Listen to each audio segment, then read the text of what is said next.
पिछले हफ्ता दो मिडिल ईस्ट देशों के बीच जो संघर्ष शुरू हुआ था और इस संघर्ष के साथ जो ईरान और इजराइल है एक दूसरे के ऊपर मिसाइलें और ड्रोन हमले शुरू कर दिए थे और जिसके बाद इजराइल की सेना जो है वो ऑपरेशन लायंस लॉन्च किए, जिसके बाद जो है युद्ध की घोषणा हो चुकी है और युद्ध जो है दोनों देशों के बीच शुरू हो गया। और इन दोनों देशों के बीच जो युद्ध शुरू हुआ उसमें जो पूरी तरह से दोनों देशों को काफी ज्यादा नुकसान हुए हैं। युद्ध का सबसे बड़ा कारण था कि ईरान का परमाणु जो परीक्षण है वो करने को लेकर के ईरान जो है वो तेहरान में जो है परमाणु हथियार विकसित करने की कोशिश कर रहा है और इसी को रोकने के लिए जो है इजराइल जो है कोशिश भी कर रहा है और यही कारण है कि ये हमला जो है ईरान पर किया था।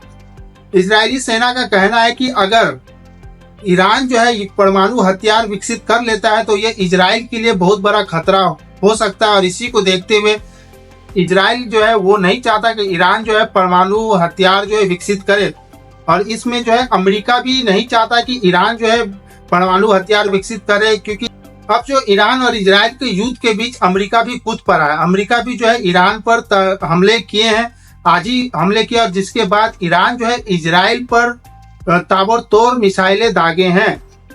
ईरान जो है वो इजराइल के कई ठिकानों के साथ साथ तेल अवीव के पास जो गुरियन एयरपोर्ट पर हमला किया है और ये छोटा मोटा हमला नहीं है इजराइल पर। ईरान ने टोटल 2 बैचों में जो है 27 मिसाइलें दागी है, जिसमें कम से कम 11 लोग जो है घायल हुए हैं।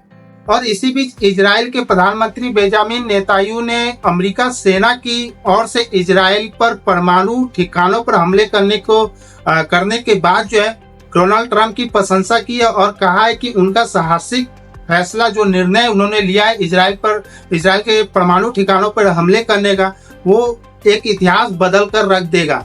इजरायली प्रधानमंत्री ने एक वीडियो के माध्यम से डोनाल्ड ट्रंप अमेरिकी राष्ट्रपति को बधाई देते हुए कहा है कि परमाणु प्रतिष्ठानों पर निशाना बनाने का आपका जो फैसला है वो काफी साहसी है और इतिहास बदलने वाला फैसला हो सकता है। तो आपको क्या लगता है कि अमेरिका का इस दोनों देशों के बीच युद्ध में कूदना कितना सही है? हालांकि ये बात पहले से तय था कि अमेरिका जो है इजराइल का सपोर्ट करेगा, क्योंकि अमेरिका भी नहीं चाहता कि ईरान जो है परमाणु हथियार विकसित करे, क्योंकि 1979 में अमेरिका ने खुद ईरान से जो अपना समर्थन वापस लिया था और वो नहीं चाहता था कि ईरान जो है वो परमाणु हथियार विकसित करे।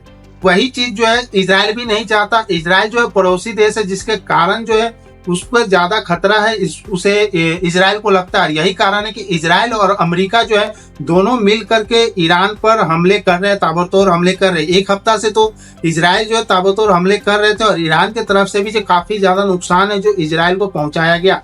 और अब जो मदद मांगने कल जो मदद मांगी थी इजराइल के तरफ से मदद मांगा गया था अमेरिका से, उसके बाद अमेरिका ने भी जो अब हमले जो है ईरान पर कर दिए हैं, परमाणु ठिकानों पर जो है उसको तबाह किया है। तो आपको क्या लगता है इन तीनों देशों के युद्ध में शामिल होने से जो माहौल है वो और ज्यादा गर्माता जा रहा है? तो इसमें और कौन से देश का एंट्री होने वाला है? फिलहाल तो इजराइल और ईरान के बीच अमेरिका की एंट्री हो चुकी है। अभी और कौन देश जो है इसमें शामिल होंगे? ईरान का सपोर्ट में कौन सा देश सामने आएगा? आप लोग कमेंट करके जरूर बताएं।